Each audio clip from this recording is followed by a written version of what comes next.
김병조의 알고 먹자. 오늘은 제가 좋아하는 술 이야기 좀 하겠습니다. 저는 이제 식품적으로 보면은 이 술은 발효과학의 백미다, 이렇게 저는 이야기하고 싶습니다. 인류가 개발한 먹거리 중에서 가장 오래된 발효식품이다. 또 다른 의미로는 이제 술은 아주 묘약입니다. 적당하게 마시면은 아주 몸에 좋은 약이 되고, 또 지나치면은 독이 되는 이상야릇한 묘약이 이 술입니다. 이 술을 우리가 마시면은 그럼 우리 신체적으로 어떤 변화가 생기느냐, 그걸 아시면 이 술이 무조건 나쁜 건 아니다, 그런 생각을 하실 겁니다. 우선은 식욕을 정진시킵니다. 술을 마시고 나면은 식욕이 땡겨요. 그래서 저녁에 술자리에서 뭐 안주도 푸짐하게 먹고 그랬는데 집에 가서 뭐 마누라한테 밥상 차려 하는 사람들 있죠. 배가 고파서 그런 게 아닙니다. 술 마시면 식욕이 땡기기 때문에 그렇습니다. 그 야식을 초래하는 겁니다. 그 다음에 두 번째는 심적인 안정이 와요. 그래서 스트레스가 해소가 됩니다. 또 잠이 잘 와요. 수면을 촉진합니다. 그래서 이제 불면증에 시달리는 분들은 저녁에 자기 전에 와인 한두 잔, 뭐 또 다른 술을 한 잔씩 하면은 쉽게 잠을 든다, 이런 효과가 있습니다. 술이 발효되는 그 과정이 한번 상상해 보세요. 물이 부글부글 끓습니다. 그래서 물에 불이 났다고 해서 물불이라고 그랬어요. 물불. 그런데 물을 한자라면 물숫자잖아요. 그래서 물불 하다가 수불 하다가 수불 이렇게 해서 그래서 술로 불렸다. 뭐 이게 설이지만은 설득력이 있는 그런 이론입니다. 이집트 신화에는 보리로 맥주를 만들었다, 이런 신화가 있습니다. 그 다음에 이제 그리스 신화에는 디오니소스가 술을 개발했다. 그래서 이제 디오니소스를 주신이라고 이제 그렇게 합니다. 그 다음에 이제 유적으로는 중국의 은나라 시대 유적에 술 빚는 항아리가 이제 발견되기도 했습니다. 그래서 실제로 그러면은 술은 언제부터 마셨느냐? 인류가 시작되는 시점이라고 그렇게 이제 보고 있습니다. 어떤 술을 마셨느냐? 천년주라 그래서 원숭이가 이제 이게 산에 이제 나무 열매를 이렇게 따먹다가 그걸 이제 다음에 먹겠다고 이렇게 이제 보관을 해 놓는 거예요. 그 어디에 보관을 해 놓느냐?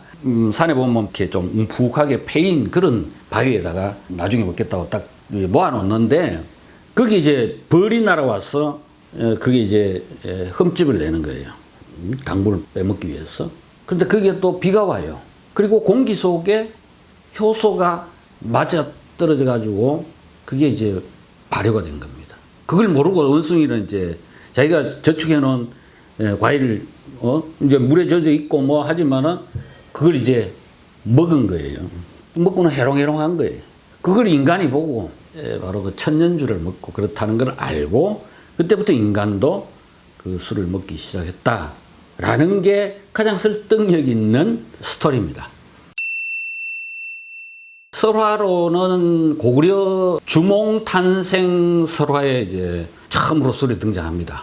그리고 기록상으로는 중국의 삼국지 위지 동이전에 우리나라의 고대 삼국, 뭐 부여, 고구려, 동해 이 세 개 나라에서 영고나 뭐 동맹이나 무천 같은 그런 이제 소위 천신제를 지낼 때 술을 마시고 춤을 췄다, 이런 이제 기록이 있습니다. 이 삼국 시대에 고구려에서는 이제 실제로 우리 곡식으로 만든 술, 고가주라는 게 처음으로 등장을 합니다. 그리고 백제는 이 술 빚는 기술을 일본에 전파하기도 합니다. 여기 이제 일본 술 사케가 있습니다만은 사케라는 말도 사실은 우리 말 사키다. 우리가 발효하는 걸 이제 사키다라는 말을 쓰는데, 그 사키다라는 말에서 이제 사케라는 말이 나온 겁니다. 그 식혜라는 말도 그 뿌리가 같습니다. 사키다. 식혜도 우리 다른 말로 하면 단술이에요. 술은 술인데 달다 해서 이제 단술이라고 하는데 사케도 사키다는 말에서 사케가 생겼습니다. 자, 그렇게 삼국 시대를 지나서 이제 고려 시대에 가면은 우리 술이 이제 발전하기 시작합니다. 우리 술은 대부분이 쌀을 이용해서 만들었어요. 이 쌀을 이제 고두밥으로 만들고, 그 다음에 이제 누룩과 같이 이걸 해서 만든 게, 발효시킨 게 이제 우리 술인데, 그 처리 과정에 따라서 탁주가 되기도 하고, 약주가 되기도 하고, 소주가 되기도 했는데, 뭐 우리 전통술에 대해서는 나중에 제가 따로 한번 말씀드리기로 하고, 탁주를 이제 다른 말로 막걸리라고도 하고, 그 다음에 약주는 청주라고도 하고, 그 다음에 이제 소주는 정류주라고도 합니다. 지금 제가 말씀드리는 소주는 지금 현재 우리가 마시고 있는 소주가 아니고 정류식 소주, 안동 소주 같은 걸 말하는 겁니다. 그 다음에 조선시대에 가서 우리 술의 전성기를 맞이합니다.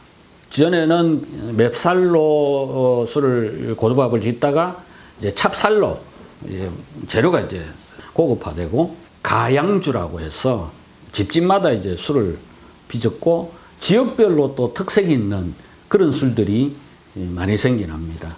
요 이야기도 나중에 또 한번 드리겠습니다. 그렇게 했는데 이제 1910년 한일 합방이 되면서 우리 술이 이제 쇠퇴하기 시작합니다.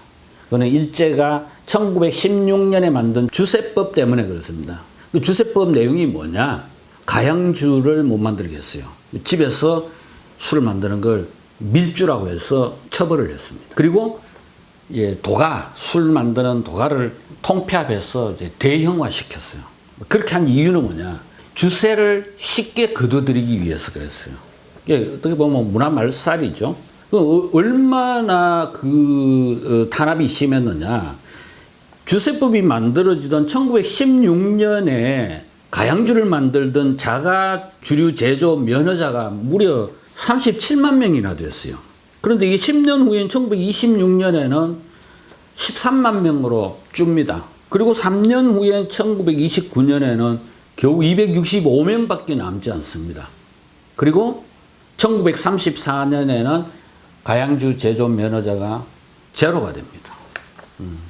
가양주가 사라지게 됩니다. 해방 이후에도 또 6.25 전쟁을 겪고 하면서 우리가 먹을 게 부족했어요. 특히 쌀이 부족했어요. 그래서 정부가 또 어떤 법을 만들었냐. 1965년에는 양곡관리법이라는 걸 만들어요. 이 양곡관리법의 내용 중에 뭐냐. 술을 만들 때 쌀을 원료로 사용하지 못하도록 했어요. 지금은 정부가 이 막걸리 만들 때 뭐 우리 쌀 소비를 권장하기 위해서 쌀 막걸리 만들도록 그렇게 하고 있지만은, 그때는 쌀이 부족하니까 쌀을 못 쓰도록 했어요. 그래서 밀가루로 막걸리를 이제 만들었던 겁니다. 그리고 이제 1970년 중반부터 80년대 중반까지 소위 식품 대기업들이 맥주와 희석식 소주, 아까 우리 전통 소주는 이제 정류식 소주고, 지금 우리가 마시고 있는 소주는 이제 희석식 소주로 하는데, 그 맥주와 희석식 소주를 대량으로 생산하기 시작합니다. 그리고는 1987년에 드디어 우리나라에서 맥주 소비량이 탁주, 막걸리 소비량을 앞서기 시작합니다. 그리고 이듬해 1988년에 우리가 88 올림픽 게임이 있었는데, 이 올림픽을 계기로 양주가 물밀듯이 수입돼 들어옵니다. 그때부터 우리가 맥주와 양주를 섞어서 마시는, 소위 말하는 폭탄주가 사회적으로 엄청나게 퍼져나가기 시작합니다. 오늘은 이제 술의 기원과 역사에 대해서 1차적으로 말씀드렸습니다만은, 여러분들은 대한민국을 대표하는 술이 뭐라고 생각하십니까? 맥주입니까? 아니면 소주입니까? 그것도 아니면 막걸리입니까?